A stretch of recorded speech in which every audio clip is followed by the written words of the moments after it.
The study presented on this page is going to focus on Chat GPT and Chat GPT's ability to create an effective research outline. So what I did was I decided to type in my actual prompt. If we'll move down, you can see here, this is my sample prompt for Chat GPT.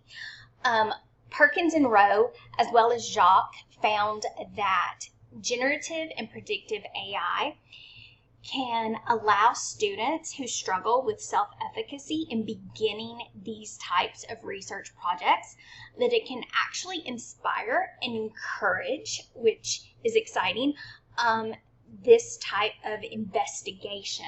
So for my sample prompt, I typed in, create an outline for a research project based on a blind female poet from Grimsby, England, born in the late 18th century.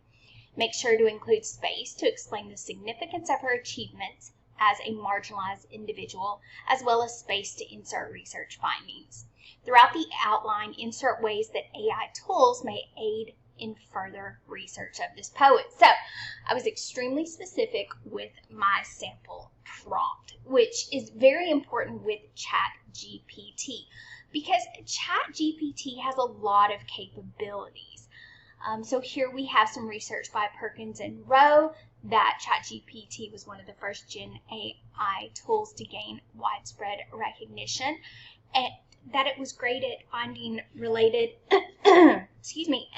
citations and relevant sources and facilitate the writing process through prompts and suggested text.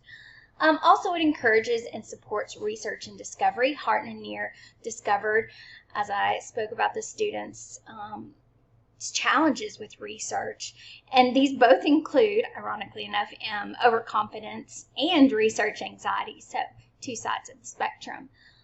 And that the most pronounced issue typically includes the student's limited ability to visualize a research project. And sometimes as researchers, we can also hit those dead ends and get discouraged. So ChatGPT can kind of inspire us to look in other directions. Also, another thing that's really great about OpenAI is that we have had several advanced plugins and they continue to be developed. So all of these things can also help us to narrow down our goals and to help us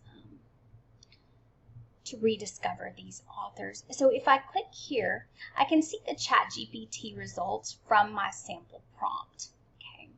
So, rediscovering a marginalized voice, the life and work of a blind female poet from Grimsby, England, late 18th century. So, for the most part, I had already developed my outline. I had already had this piece together. As you can see, this was retrieved on January 16th. So, I wanted to see how closely ChatGPT would mimic my own organization of this project, and it was quite similar. Here we have a brief introduction to the poet and historical context of the late 18th century, and I did that as I defined my case. Research objectives to uncover, analyze, and contextualize the poet's literary contributions and to assess how generative and predictive AI tools can assist in this discovery and restoration of her works. So that also was quite spot on. And then the significance of the study. Importance of amplifying historically marginalized voices in the literary canon and contribution to broader discussions on inclusivity in literary studies. Now, one could argue that my prompt was extremely specific, and so a lot of these things, ChatGPT was led to these things. However, as I come down a bit, it focuses on the historical and cultural context, which is something that I did. I wanted to know what Grimsby was like when Anne was born and what her life would have looked like. And the town was falling into derelict conditions. The fishing industry was at an all-time low. The population was extremely low, which made my, my search for Anne a little easier. It's easier to find an individual in a smaller haystack than a larger one. And so as I go through biographical study of the poet, started to look at literary contributions, this outline was extremely similar to my own and would have been helpful if I had, maybe did simple online searches and found absolutely nothing. Still at this point, if you type in Webster into Google, you still get close to nothing about her. But then as I go through ethical considerations, it even sort of specified on the responsible use of AI, accessibility, preservation, and then it gave me a solid way to kind of end this study. So that was really exciting. I found that extremely helpful. If we come here, hypothetical prompts, so another thing that you could do, one thing that I have yet to find is a death date for Ann Webster. I lose her in 1832. She wrote a sonnet on the death of her nephew, Benjamin Ray Bowen, and that is the last record I can find of her. So I thought it might be interesting to ask Chat GPT, what is the likely outcome for a blind female poet in Grimsby, England in 1829? So perhaps they could give me a couple of suggestions of ways to go. So this again was retrieved on January 16th. And you look down and it tells you about societal, economic, cultural challenges, some of the stigmas, likely outcomes. This one was really interesting. Without significant support, it's likely her work remain unpublished or only known locally. With her her second brother, he was quite wealthy. He was the town mortician. There were several write-ups of him in the paper, so I do know that they were not impoverished. Although I cannot find her in the census living with him, I still am hopeful that she did not fall into the workhouse. Also publication through subscriptions. I know that she is published in several newspapers.